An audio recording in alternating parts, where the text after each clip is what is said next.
Bradley Barcola, Guicha Kvaratskhelia, Vitinha, Désiré Doué, Nuno Mendes, Seny Mayulu, Gonzalo Ramos. Pas dans le bon ordre, mais voilà les buteurs. 7 buteurs, 7 buts, 7-0. Sur l'ensemble des deux matchs, 10-0. Évidemment qu'on va revenir sur la prestation XXL du Paris Saint-Germain, mais avant ça, il faut quand même rendre hommage au parcours de Brest, même si c'est peut-être un petit peu plus compliqué du côté de la Ligue 1 et encore. Je trouve qu'ils s'en sortent plutôt bien, puisqu'actuellement ils sont 9e au classement sur 18. Donc ça va, même si, bon, c'était peut-être une année très particulière l'année dernière, on ne s'attendait pas à ce qu'ils soient à ce moment-là, ou en tout cas à cet endroit-là, à ce moment-là. Mais revenons sur le parcours de Brest, parce qu'il faut tout de même leur rendre hommage. Ils ont d'abord gagné contre Sturm Graz 2-1. Il faut le faire. Premier match européen, ils l'ont fait. Ensuite, ils ont gagné contre Salzbourg 4-0. 1-1 contre le Bayer Leverkusen. Ils ont gagné contre le Sparta Prague 2-1. Bon, ils ont perdu contre le FC Barcelone 3-0. Ils ont gagné contre le PSV Eindhoven 1-0 qui actuellement est en train de jouer, si je ne dis pas de bêtises, les prolongations contre la Juventus. Rien que ça. Ensuite, il y a eu le Shakhtar. Bon, ils ont perdu 2-0. Et ils ont perdu 3-0 contre le Real Madrid. Et donc, les deux prestations face au Paris Saint-Germain. Quelle équipe.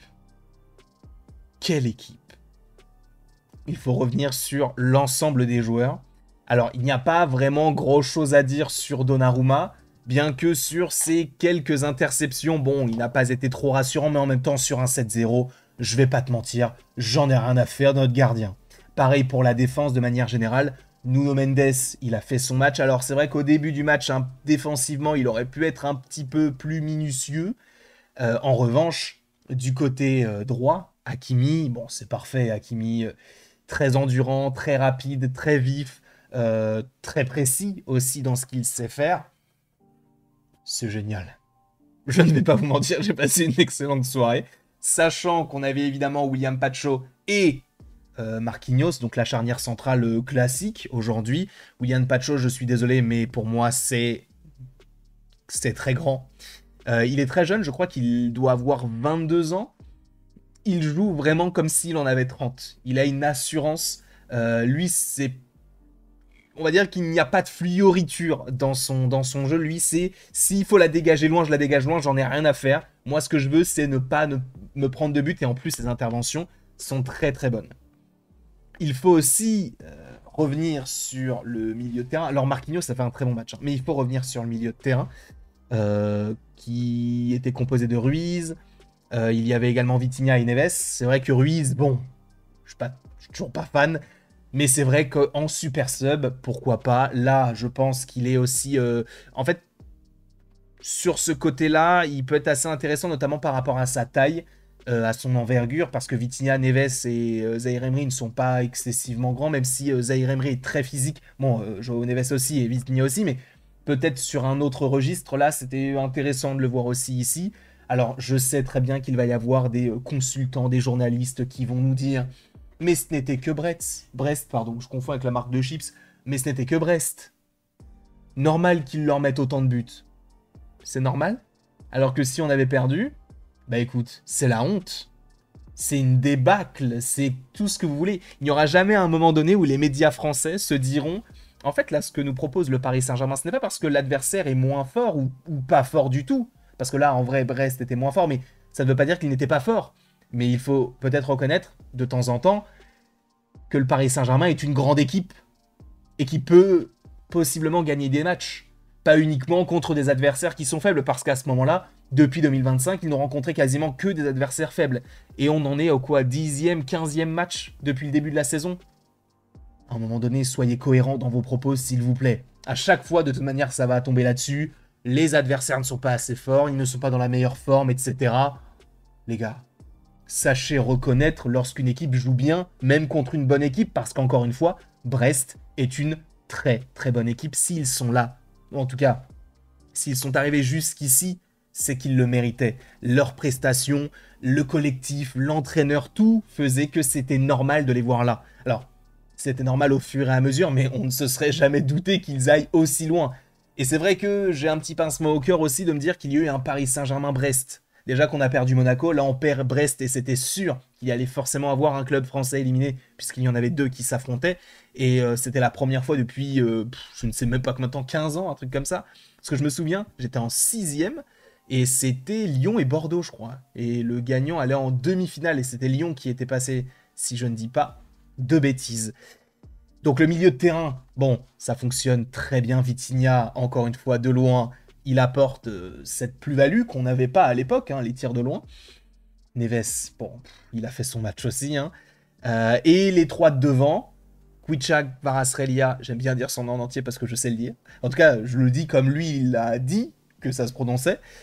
Qui a mis son but. Ouais, c'était compliqué de le mettre hein, parce que c'était un angle très fermé dans une position très particulière. Il a fait 2 passes décisives. Donc depuis son arrivée, si je ne dis pas de bêtises, en... Genre, je sais pas combien de matchs il a joué, mais il en est à 2 buts et 3 passes.